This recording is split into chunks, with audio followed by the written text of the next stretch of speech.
Jo, her ser I grædende tynd ofre fra sin gamle elsker forlod.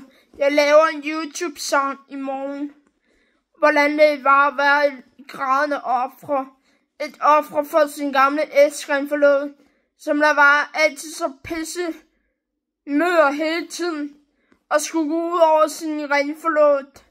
Jeg laver en sang i morgen til YouTube. Og jeg håber fandme med os, at min gamle renforlod kan se, hvad det er for en pige, han har smidt væk fra sig. Vi havde det så godt sammen, inden han blev så pisse mør og var verbalt truende over for mig. Så kan han se, hvad det er for en pige, han har smidt væk fra sig. Hvad det er for en pige, han har gjort ked af det. Jeg ved godt, at han sidder og savner mig.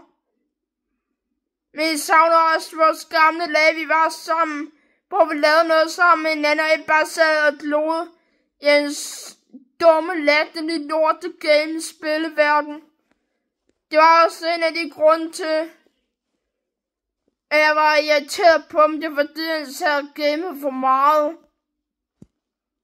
Og hver gang han kom, så sad han bare og gamede. Jeg var virkelig nedtur. Så jeg laver en sang i morgen. En YouTube-klip i morgen. Hvordan jeg har haft det med min elsker forlod. Og den er til alle YouTube-følgere. Som der måske godt kan forstå, hvordan jeg har haft det med min gamle elsker forlod. Men jeg laver min YouTube-sang i morgen.